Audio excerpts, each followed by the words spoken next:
Hi everyone, তোমরা সবাই কেমন আছো? অবশেষে অপেক্ষার অবসান করে কালকে রওনা হলাম কলকাতার উদ্দেশ্যে।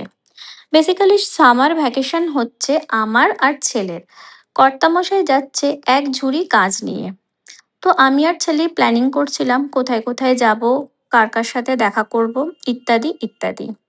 আমাদের ফ্লাইট ছিল দুপুরবেলা। তো আমরা হালকা ব্রেকফাস্ট করেই বেরিয়ে পড়েছিলাম।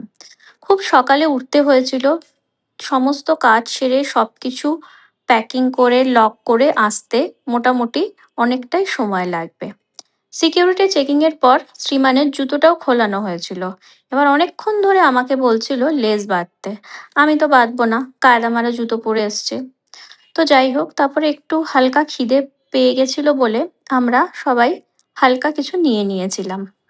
সামান্য পেট পূজা কমপ্লিট করে তারপরে আস্তে আস্তে রওনা হলাম আমাদের ফ্লাইটের দিকে। ততক্ষণে গেট খুলে দিয়েছিল এবং সবাই আস্তে আস্তে যাচ্ছিল।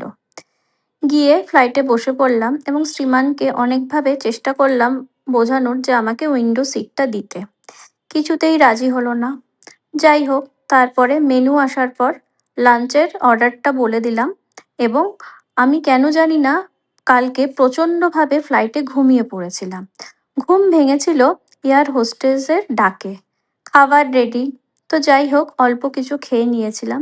সবথেকে ভালো ছিল এটার ডেজার্টটা। এত টেস্টি কাস্টার্ডটা কি বলবো। তারপরে খেয়ে নিয়ে আবার মেঘ দেখতে দেখতে আমার দু চোখ বন্ধ হয়ে গেল। হঠাৎ ঘুম ভাঙলো শ্রীমানের ডাকে।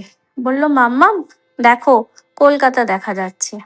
হঠাৎ করে নিজের শহর, নিজের মানুষজন সবকিছু দেখেই যেন মনটা কিরম আনন্দে ভরে উঠলো।